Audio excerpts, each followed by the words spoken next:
Good afternoon, everyone. Shalom. I'm David Mencer, spokesman for the National Public Diplomacy Directorate in the Prime Minister's office. It's Monday, June 30th, day 633 since the October 7th atrocities. Please put your questions in the chat of this Zoom with your name and your outlet, and I'll take them after a very brief points that I'm going to share with you. We begin today with a heavy heart and the most painful of updates on the fallen heroes of the IDF. Since the start of this war, the number of IDF fatalities has now reached 880. Each one is not just a number, but a world lost. And today I must share the heartbreaking news of one such world. Sergeant Yisrael Natan Rosenfeld was aged just 20 years old, and from Ra'anana, he fell in battle in northern Gaza. Yisrael will be laid to rest this afternoon at 4 p.m. in the military section of the Ra'anana cemetery. This is a shattering loss for the Rosenfeld family and for his mother's family, the Monacan families. It's also personal to me. I grew up with his mother, Sam. The pain of losing a child is unfathomable, and there are no words that can truly ease the anguish of his parents, Ari and Sam, nor of their family and their community. We embrace them all with all of our hearts. We grieve with them, and we stand with all the families who have sacrificed their beloved sons and daughters in this war, a war not of our choosing, but a war of survival nonetheless. The price of defending our homeland is unbearably high, and each fallen soldier is not only a loss to one family, but also to our entire nation. May the memory of Yisrael Rosenfeld and the memory of all of our heroes be a source of strength, pride, and eternal blessing.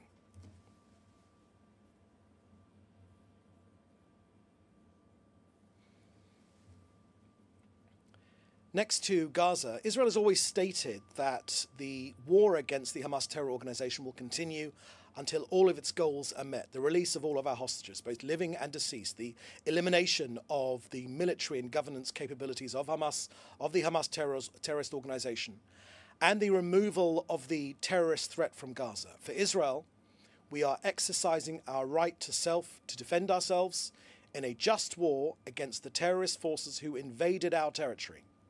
They savagely murdered 1,200 people. They raped and they mutilated our women. They beheaded our men. They burnt babies alive and abducted over 250 people into the terror tunnels of Gaza. I can today share with you that the Prime Minister is working to end the campaign in Gaza through the release of the hostages and the defeat of Hamas as soon as possible. The obstacle lies with Hamas, but we are working through various means to overcome it. Now, with the success of Operation Rising Lion, in partnership with our American allies, many opportunities have opened up now following this victory. The Prime Minister made clear just yesterday we need to, first of all, get the hostages out and resolve the Gaza issue and defeat Hamas. The Prime Minister made clear that we will achieve both tasks, and moving more broadly to the opportunities for peace in the entire region, broad regional possibilities are opening up.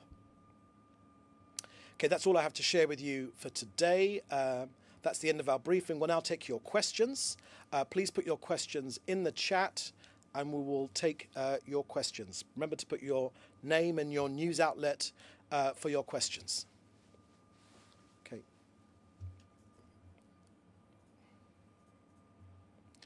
Okay, first question here is from Leo Soroka at the Washington Post. And your questions, you've got two questions here. I'll take them together. Is it only the Gaza Health Foundation that has been allowed to deliver aid into Gaza since Thursday, or have UN and other aid organizations been allowed to continue delivering? And the second question connected, has there been any outcome from Netanyahu, Prime Minister Netanyahu and Defense Minister Israel Katz, ordering the IDF to come up with a new plan for aid distribution in Gaza by Saturday? Okay, thank you for those questions, Lior. Lior, the Hamas terror organization is operating to prevent the direct distribution of food to the civilian population. We've shared with you that Hamas starves its own people and shoots its own people and systematically endangers them from getting the aid from the Gaza Humanitarian Foundation. Now, following information that Hamas continues to take control over the humanitarian aid that enters northern Gaza, the IDF was instructed by the political leadership to come up with an action plan against Hamas's despicable behavior, and Israel, through the IDF, continues to enable the distribution of humanitarian aid directly to the residents of Gaza in order to ensure that no hunger crisis develops in Gaza. Aid currently enters only via Kerem Shalom, via the Kerem Shalom crossing, and trucks carrying food, medicine, basic goods and medical equipment are continuously entering Gaza. In addition, medical teams from international organizations also continue to enter Gaza on a regular basis, and we continue to monitor and follow the humanitarian situation in Gaza. The IDF is operating to prevent any harm to civilians in Gaza and is working to enable food and aid reaching the population at these distribution points, and we categorically reject any of these claims regarding what some have reported, the undiluted news, which pseudo-news, which Hamas have shared with them, which unfortunately is repeated by too many news outlets, of intentional firing at uninvolved persons. This is incorrect. Now, where there have been unfortunate incidents, there have been investigated and steps are being taken as necessary. But of course, never, the IDF never, ever, ever targets civilians. Okay, when I have more information on that, Lior, I will share it with you. Next question is from Nick Robertson from CNN. And I think yours is a similar question, so I'll just read it out. And has the IDF presented two options to the Prime Minister? One, a deal, two, continued military operation that will include losses. Has the Prime Minister prioritised the release of hostages over detect? I don't know what that's. Over the. I'm not sure what your question is of Hamas. That's from Nick Robertson at CNN. Thank you for that question, Nick, and sorry, you've written it. Sorry. Okay, you've shared with me a correction, Nick. If you allow me, I'll read it out again with your correction. Has the IDF presented two options to the Prime Minister? One, a deal, two, continued military operation, and will that include losses? Has the Prime Minister prioritised release of hostages over the defeat of Hamas? Thank you for that question, Nick. I think in my briefing just earlier, I shared with you what the latest from the Prime Minister, and I can say that is most definitely the latest from the Prime Minister. And that is that, as the Prime Minister said, we're exercising our right to defend ourselves. We believe this is a just war. And also, to share with you, as I said, that the Prime Minister is working to end the campaign in Gaza through the release of the hostages and the defeat of Hamas as soon as possible. Okay, I'll repeat that again. So you have it, as I said just in the beginning of this briefing, that the Prime Minister is working to end the campaign in Gaza through the release of the hostages and the defeat of Hamas as soon as possible. The obstacle, as ever, Nick, this is very important, this is a key point, lies with Hamas, the terrorist organization, who have always consistently walked away from a potential deal to get our hostages out. But we are working through various means to overcome that, and with the success of Operation Rising Lion, in partnership with our American allies, there are many opportunities which have opened up now following the victory against Iran. Most notably is that Iran was Hamas's proxy, with Iran greatly diminished their nuclear capacity, their nuclear weapons capacity, and their ballistic missile capacity. Hamas have once again nowhere to go. Okay, next question, please. Okay, another question from David Clement. Another question from David Clement from the News Forum. Would the Israeli government be open to Hamas officials leaving Gaza to live in exile as part of the terms to end the war? Thank you for that question, David. Yes, the Prime Minister has stated many times that we want Hamas to lay down their weapons and release their hostages. And when we say lay down their weapons, that does include, as the Prime Minister has stated in public many times, safe passage to another country and not to return to Gaza. Just to go back to the point, I'm not sure if I answered your question properly, Leo Soroka from the Washington Post. Yes, indeed, the UN is sending in materials into Gaza. They are allowed to put through materials into Gaza, as I think I stated in our briefing. Okay, let's take the next question, please. Alon Avital from NPR. Can you comment on the Haaretz report regarding the IDF and GHF sites? And also, can you comment on a report of a strike on Evin prison in Tehran that killed what Iran says are 71 people, and how that strike fit into the initial stated aim of targeting nuclear sites? Okay, firstly, on the first point about the Haaretz article from NPR, just go back to that question so I can read it properly. Alon, the Prime Minister made a very forceful comment in partnership with the Defence Minister about the falseness of that Haaretz piece. It is incorrect. It is not true. And unfortunately, the sources of disinformation have come from many different sources during this war, including, unfortunately, from Haaretz. Now, the Prime Minister, I can point you to that comment. I think he made it on Friday afternoon, if I'm not mistaken, so I'll point you to the precise words which the Prime Minister have made. But of course, it goes without saying, but I'll say it anyway, that the IDF never, ever, ever directs its fire at civilians. Our war against the Hamas terror organization is against Hamas, not against Gazan civilians. Gazans are victims of Hamas as well, which is why we are freeing Gaza from Hamas to provide a better future for all the people in this region. The next comment, the next question you were asking about Evin prison. Sorry, just go back to the last question, if you could, about Evin prison in Tehran that killed. You're saying that it, yeah.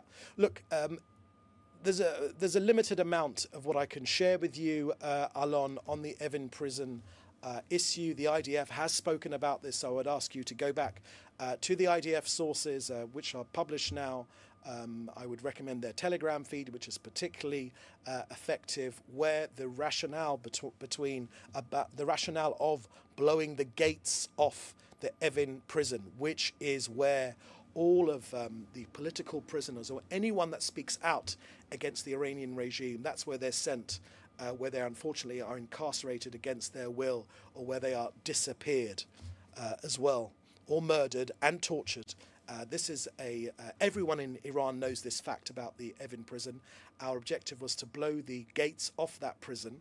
And if you want further information, you can go to the IDF regarding that site, that issue. Okay, I think this is Jean. Next question from Jean Malta from PBS National TV.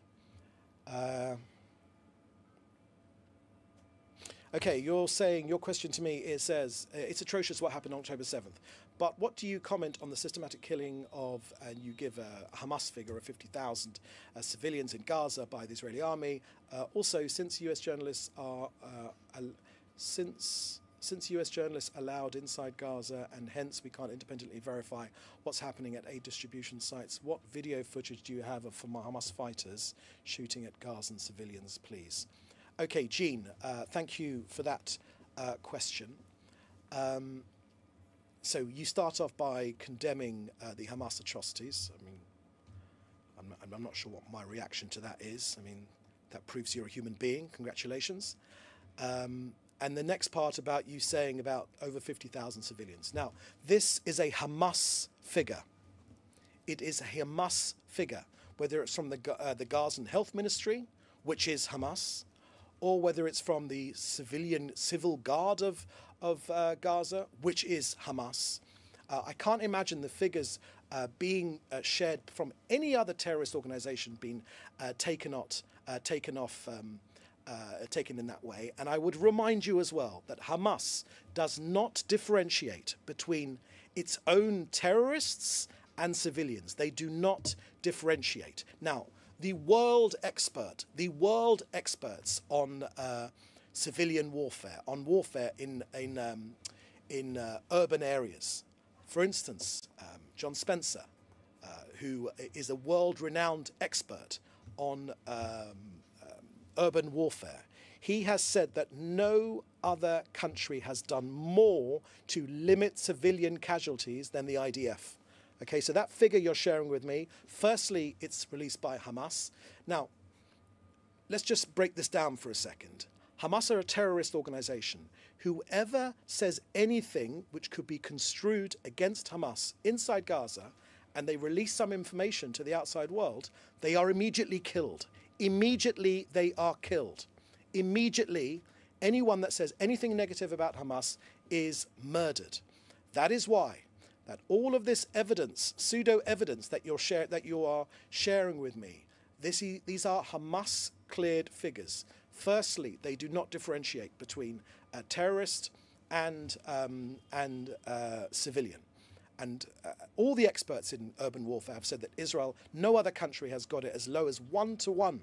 I would remind you that other armies in Mosul, in Iraq or in other places have much higher civilian casualty figures, 1-to-7. Now, when it comes to footage, that we have released footage of Hamas shooting their own people. We have released footage.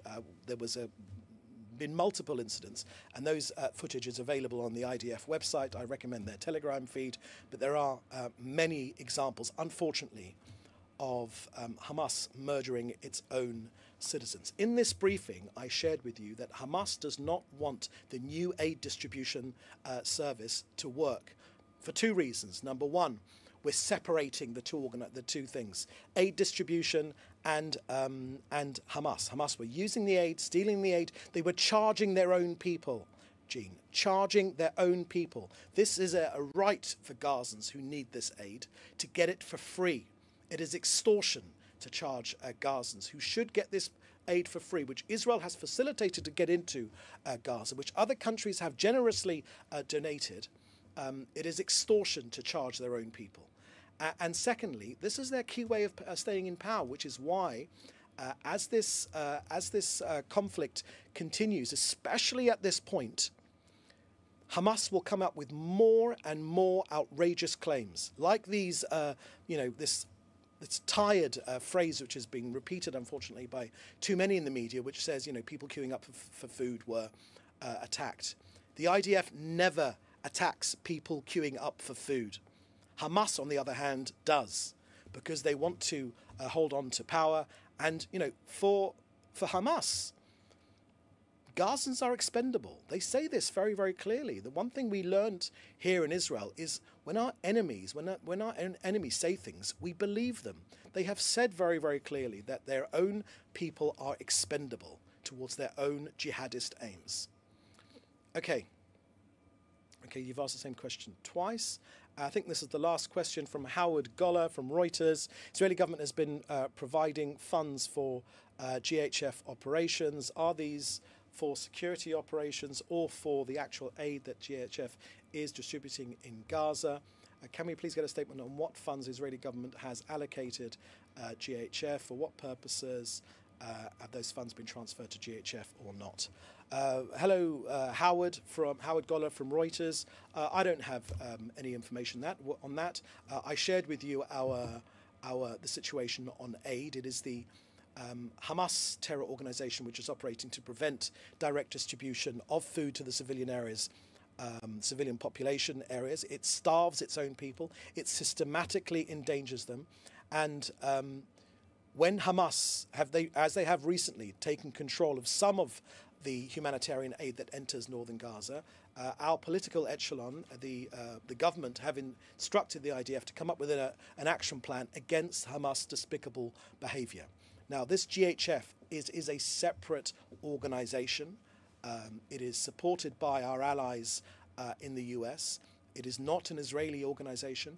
And if you want further information about GHF, then I recommend Howard Goller from Reuters that you contact GHF directly. I saw an interview with GHF on Sky News, I believe, yesterday, over the last couple of days, and I would point you to that, which may answer your questions. Okay, my friends, that is that the last question? That is the last question. Is there another one here? Yeah, let's just go back to that last question. Thank you for your detailed answer. This is from Jean Malta from PBS. Why don't you let us journalists view the information for ourselves? Okay, with GHF and IDF. Okay, so the IDF does take journalists into Gaza to see things for themselves. But I would remind you, as journalists who have served, I'm talking about Gazans, I'm talking about external journalists that have served in Gaza and reported from Gaza, they state this in a crystal clear manner, that anyone that reports anything hostile to the Hamas regime is immediately sanctioned. Either they are chucked out or they are not allowed to release that information. So this idea that while Hamas is in power in Gaza, that journalists will be able to run around Gaza and share with us what's going on there, that is a fallacy. Hamas murders anyone that says anything negative about the Hamas terrorist organization. Jean, that is a fact. Okay, let's not be naive that in some way that it is anything other than that fact. And people that have worked with the AP have shared this in a crystal clear manner. If you are an external journalist and you say anything negative, which can be construed as negative, about the Hamas terrorist organization, you are threatened, and more likely you're either ejected or you are killed. Okay, so that is the last question today. Thank you for joining us. We'll have another briefing again shortly. In the meantime, you can contact us for interviews or for any other questions you may have in the usual way. Please do stay safe, and we'll see you next time. Thank you. Bye-bye.